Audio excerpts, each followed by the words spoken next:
Happy Friday, interwebs, and welcome to WatchGuard Security Week in Review, a video podcast dedicated to quickly summarizing the biggest information and network security stories each week and to sharing some practical security advice along the way. I'm your host and big-time security geek Corey Nachreiner, and this is the episode for the week starting November 2nd, 2015. Let's jump right into this week's Daily Security Bites.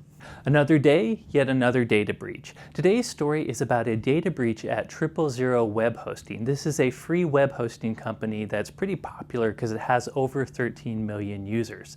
According to a blog post on the Troy Hunt blog, this company suffered a data breach, and there's been stolen data from this company that's been sitting on the underground for many months. The stolen data not only includes things like your name and your email address, but it has clear text passwords. So right away we know that WSWiR Web Hosting stored passwords in clear text rather than actually hashing them. Most recently, we learned that this breach was due to an outdated version of PHP. WSWiR Web Hosting said it was a PHP exploit that these bad guys used, presumably to exploit a SQL injection flaw to steal 13.5 million customer records. So what are the tips here? Well, first of all, if you're a consumer of WSWiR Web Hosting, you absolutely need to change your password. In fact, considering this is a web hosting company that doesn't update their PHP applications and uses clear text passwords in their database, I might suggest you actually use some different web hosting service. Next, if you're an organization that has your own web applications, here are two tips. First of all, customer passwords, never ever store them in the clear text. They should be hashed and salted in your database. Furthermore, you should be using a strong hashing algorithm like bcrypt. If you don't know what hashing and salting means, I recommend you check it out.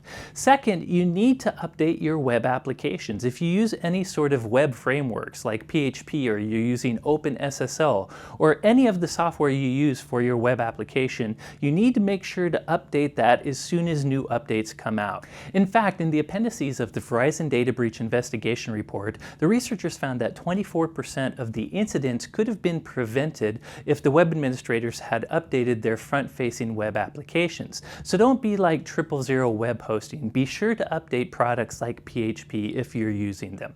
Today's story is an iOS 9.1 remote root vulnerability being auctioned to the highest bidders. In September, a company called Zerodium released a bounty offering $1 million for a remote vulnerability in the iOS operating system.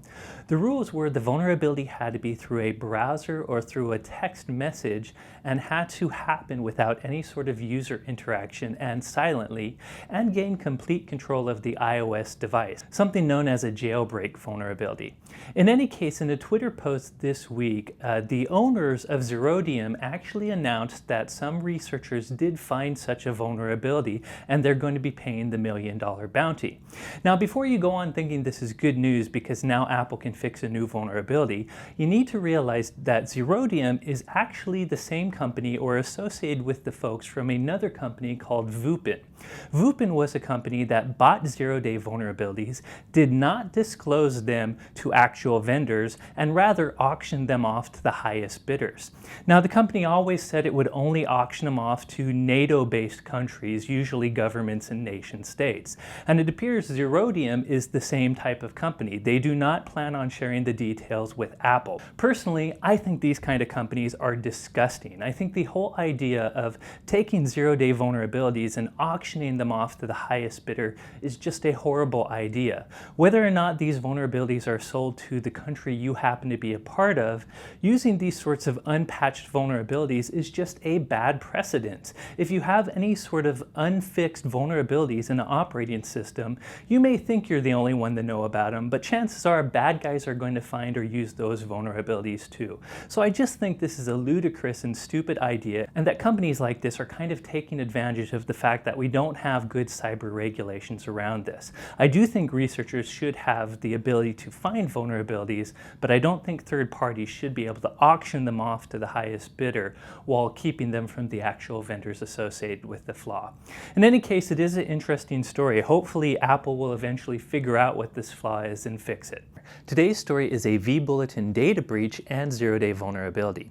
If you haven't heard of VBulletin, it's a popular package to create web-based forums, and it's used by many websites out there. Anyways, early this week, news leaked that over 400,000 VBulletin forum users had had their users and passwords leaked to the underground. VBulletin asked all users to reset their passwords. Shortly after this, on Monday night, VBulletin actually released a patch for their popular forum software. Now, throughout the week, the story continued to evolve. We learned an actor on the underground using the alias Cold Zero was the one that actually claims to have pulled off this breach, and he said he did so using a previously unknown vulnerability in the VBulletin software, presumably a SQL injection flaw that allowed him to actually execute code on the web server itself. In fact, he released his exploit on another well-known exploit database site. Now, once he released this code, another researcher who appears to have been sitting on this vulnerability also released details about this remote code execution flaw in VBulletin. So long story short, apparently there's been a zero-day flaw in VBulletin that people have known about for 3 years. This flaw was definitely used to actually hijack the password and user database from the VBulletin site itself. So the takeaways here are, first of all, if you go to the VBulletin forums, the official forums, you definitely need to reset your password. More importantly, if you use the VBulletin software, you definitely need to apply the patch from Monday to presumably fix this previously unknown vulnerability. On top of that, it seems like threat actors may have been exploiting this in the wild for a while now. So you definitely want to analyze your logs and use any other forensic capabilities you have to make sure that you haven't been breached as well. In any case, an interesting story. If you're a VBulletin user, you definitely need to update. Today's story is auto-rooting Android malware. In a blog post, Lookout Security described 3 new families of Android malware that have some pretty unique new characteristics. One of the primary new characteristics was if this malware gets on your Android device, it's going to try to leverage one of 8 different local vulnerabilities to root your device. And it of course does this to establish some very strong persistence on your smartphone or device. It can place some files in certain locations so that even if you factory reset the device, the malware can actually regain its foothold. It can also hide much better so that anti-malware programs can't find it as well, and it can do all kinds of secret tricks to steal your data. Now, other than this, there doesn't seem to be a whole lot unique about this malware. It seems that the actors behind it are probably using some of the same code base, even though they've created 3 different families. They seem to also be automatically taking apps that you can find in the Google Play Marketplace, copying them and adding this malware to those apps and then delivering them through third-party marketplaces. This means that this malware will come in some very legitimate applications. You may download a legitimate application and it may work just like that application's supposed to work. But if you've downloaded it from a third-party source, it could have this malware attached to it. The good news, of course, is this malware hasn't made its way into the Google Play Marketplace. So if you download only from that official source, you should be okay. Now, some of the articles talk about this malware as though you can't uninstall it. That's simply not technically true.